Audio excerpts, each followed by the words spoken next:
What's up, bitty man? It's the Bronco at the Frog coming at you with another reaction video. Go subscribe to number 9. He only got 4,000 subscribers. He made this video. Is this the most violent match in football? Argentina versus Netherlands.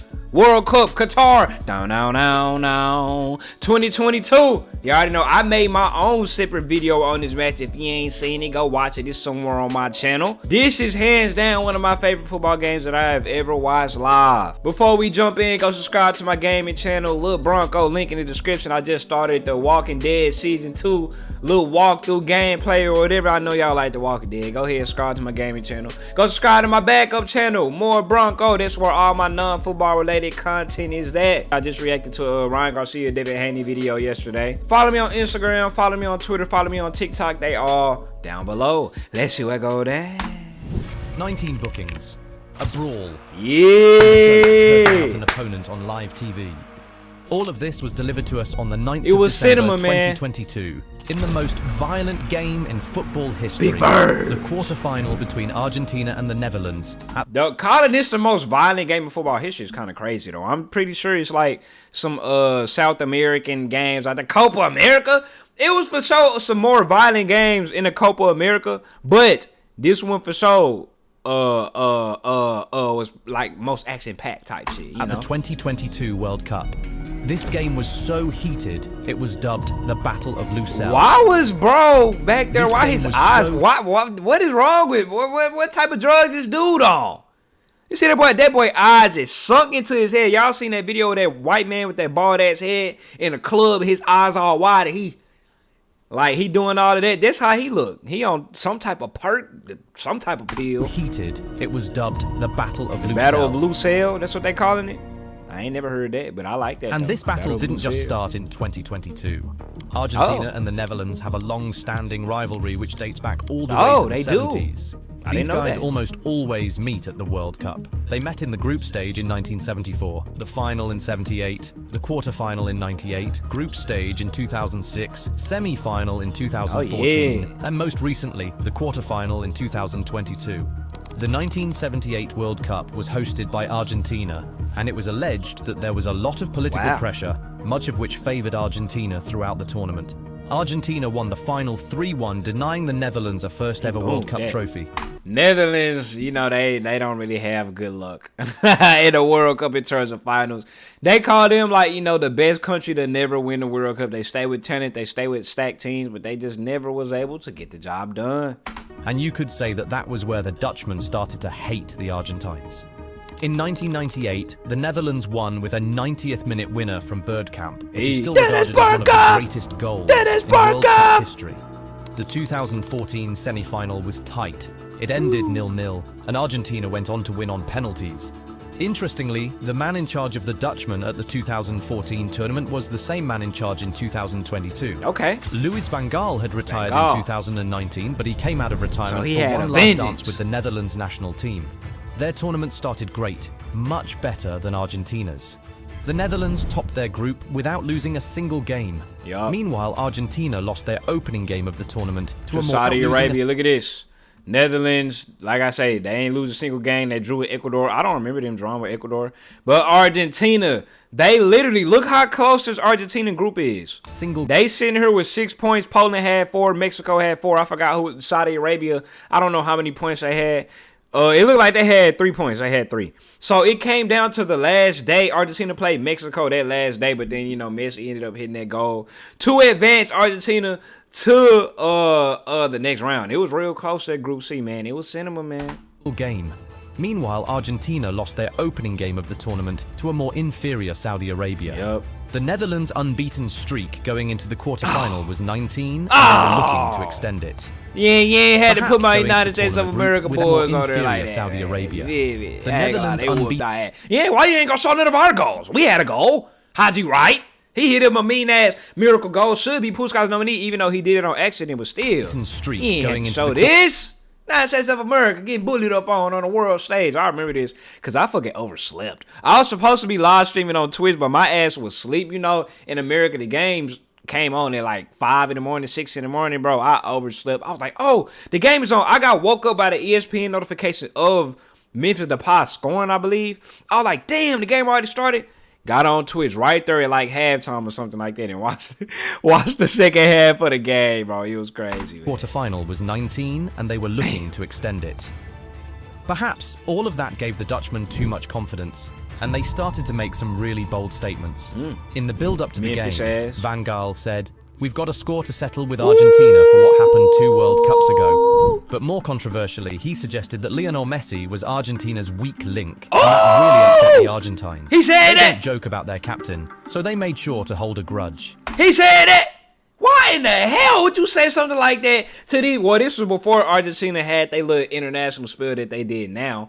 Cause apparently, you know, with me starting to watch like recently, Argentina is goddamn unbeatable machines to me. You know, they won a World Cup and then they just won a Copa America. They got all this plot armor. They got Messi, greatest of all time and all of that. But apparently before that, like, you know, they had a lot of tough spells. Messi retired from the team, all of that. So that's why he had the confidence of blabbing his mouth and talking that shit. He say Messi the weak link. You know how that's how people say Ronaldo. They say Ronaldo is the weak link for Portugal, but that kind of seems a little bit more true than the Messi statement. The man in charge of this game was Mateu Lahoz, the now retired Spanish referee known as a no-nonsense ref, whose fingers were never too far from a card. The first 10 minutes were a cagey affair. Both sides had chances, but they were very disciplined at the back, so nothing went through. In the 10th minute, Messi found Acuna, but the fullback was unable to find anybody in the box with his cross. What the hell Acuna doing? Minutes later, a pass was threaded to Steven Bergwijn, but Emi Martinez was quick to come out and claim the ball. right there, head on the swivel. In the 22nd minute, we saw Messi hit the ball wide off the mark from outside the box. And shortly after that, Bergwijn also went wide from just outside the box. There was really nothing between these guys for the first 30 minutes of the game, and we all knew that it would take something spectacular for the deadlock to be broken. And I was just going to say something about the stock women for the Netherlands. I was going to be like, bro, dude, the Netherlands got some, they got some heavy hitters over there. You know, when Spain be playing, they show they stock women. I be like, God damn. You know, when Colombia be playing, they show they stock women. I be like, woo. But Netherlands, we know England ain't got no, you feel me? They got a lot of chopped cheese over there. But Netherlands are Netherlands known for they type of women over there. Would take something spectacular for the deadlock to be broken. And that was exactly what Lionel Messi produced in the 35th minute. Is this the magical pass? The former Barcelona man came up with one of the most insane defense-splitting passes we have ever seen. Nahuel Molina got to the end of it, and boom. Man. Argentina were a goal up. Messi had just provided one of the craziest assists in World Cup history. But little did we know that he was going to give us even more unforgettable moments that same day. But for now, the game was still looking rather peaceful and straightforward. We had only seen one yellow card, and it went to Argentina's assistant coach, Walter Samuel. How can you call this game the most violent in football history? Well, with just minutes left in the first half, the players said, "Hold my beer," and things really started to set it off. heat I don't up. remember. The first yellow card to a player came in the 43rd minute after Acuna caught Dumfries pretty late. Jurriën Timber was mad about the foul, and he reacted by pushing Acuna to the ground. Lejos didn't hesitate to show him a yellow card too. Just 3 minutes later, Cristian Romero handled the ball pretty blatantly, and was immediately booked for that. The Netherlands would then get a free kick that looked threatening, but Martinez handled it rather easily. He would later hope he was able to handle an even more important free kick just as easily later in the game. But for now, the cards didn't stop flowing. Damn! Wout Weghorst was so desperate to get in on the action that he got booked while on the bench. The Dutch fans must have been so mad at him for getting such a pointless yellow. No nonsense, Little did they know he was warming up some real heroics for the second half. The game was really heating up now. We had gone 42 minutes without seeing any player getting booked, only for us to see 4 bookings 4 in and 5 minutes. I was just finna say. Everyone thought that the halftime break would help quell the volcano that was brewing, but it actually went on to erupt second half, in the second period. The Netherlands were so desperate to get back into the game, so they came into the second half breathing fire. Their attacking efforts intensified, tackles intensified, and the violence most definitely intensified. Got to. Not long into the second half, Dumfries and Van Dijk combined and brought Messi down just outside the box, which provided Messi a goal-scoring chance. but his strike just scraped the crossbar.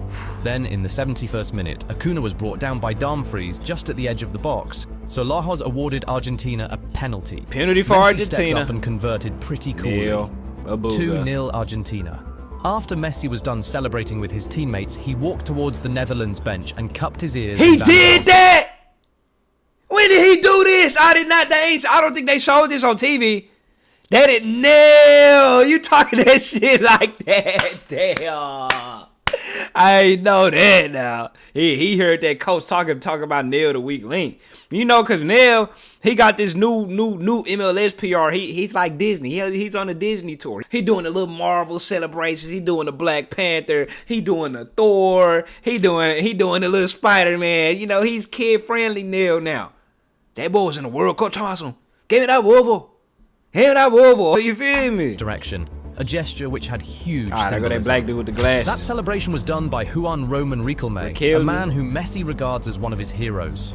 So Van Gaal coached Riquelme at Barcelona, and to cut the long story short, the Dutchman nearly ended the Argentine's career by consistently refusing to play him. Damn. But Riquelme would later get a chance, and when he scored, he cupped his ears at Van Gaal. So after everything Van Gaal said about him before the game, Messi felt that was the most appropriate gesture in the moment, after having scored and put his team 2 goals up. Messi must have thought that his 73rd minute goal had sealed the win for his team. No, he did not. Messi poked the bear with his celebration. Whoa. After that goal, Van Gaal made a very huge change. He took off Memphis and brought in Weghorst. But just before that change, something interesting happened. A cross was sent into the Argentine box, but Eni Martinez got to it first, and Luc de Jong found himself on the ground. That led to a little altercation, which saw the ref show yellow cards to Memphis and Lisandro Martinez. But if you think that was it for the bust-ups in this game, you're in for a real shocker. After Weghorst came in, the Netherlands coach said, "To hell with build-up, shocker." After Weghorst came in... Memphis Depay got subbed off. All bark, no bite, huh? Got subbed off, and then y'all finally started doing good. You want to act all tough with the Americans who 5th best sport is football. But you got these world hitters. Now you want to get subbed off and shit. The Netherlands coach said, "To hell with build-ups," and just instructed his players to cross the ball in for the 6'6" centre-forward. Big wow. Did it work? You bet it did. Just 5 minutes after he came on, Weghorst got to the end of a beautiful cross from Berghuis and halved the deficit in the 83rd minute. Now this was when the real battle started. The Netherlands intensified their efforts to get an equaliser, while Argentina got super nervous about losing their lead. In the 85th minute, Berghuis hit the side netting, shortly after which he saw yellow for a foul on Messi at the centre of the pitch.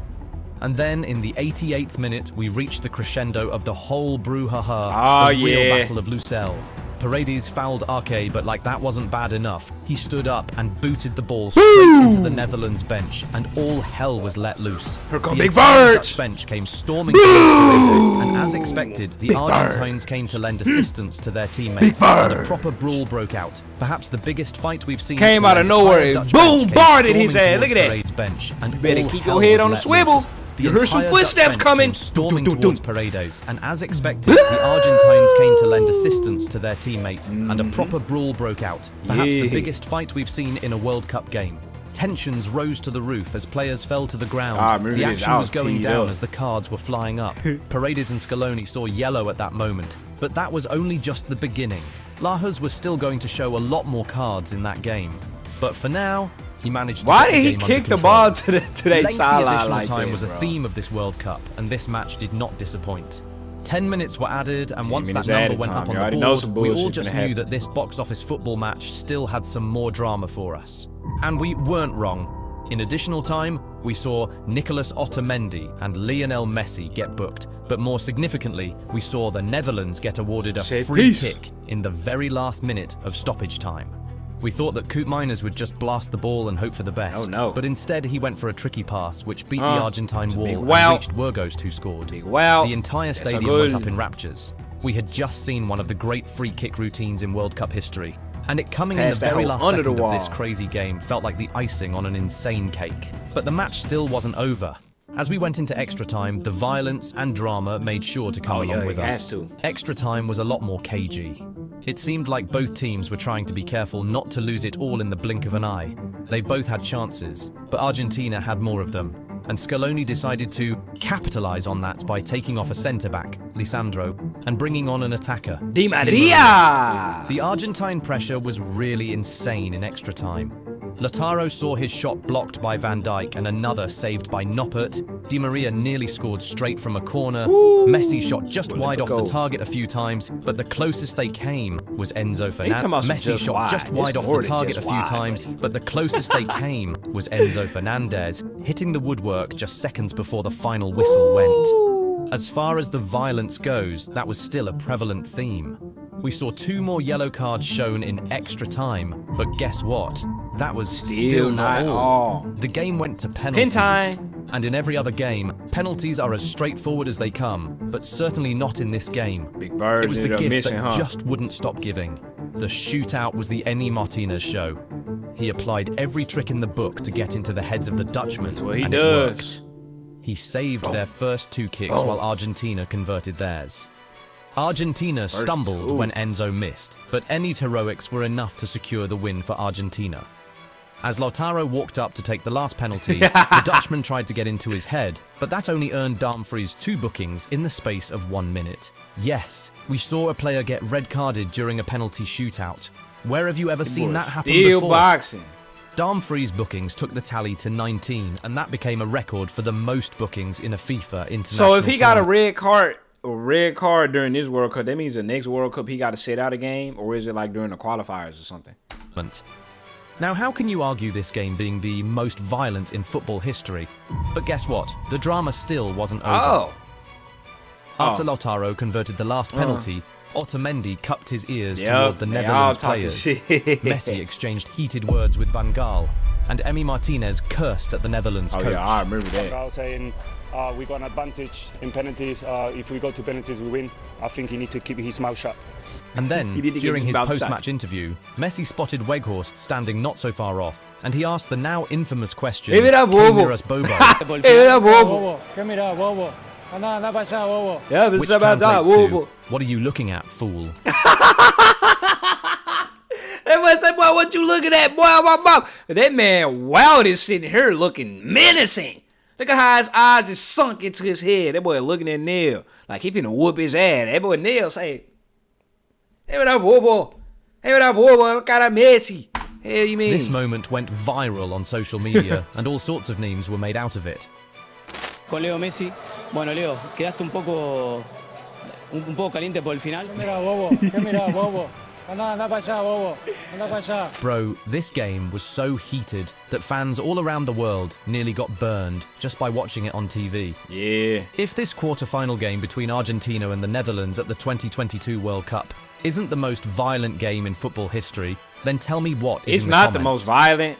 Pat yourself on the back for watching this far. But guess what? Our video series doesn't end here. The next story brings a whole new perspective to the table. Different, engaging, and equally exciting. Click on the video that appears on the screen to watch more.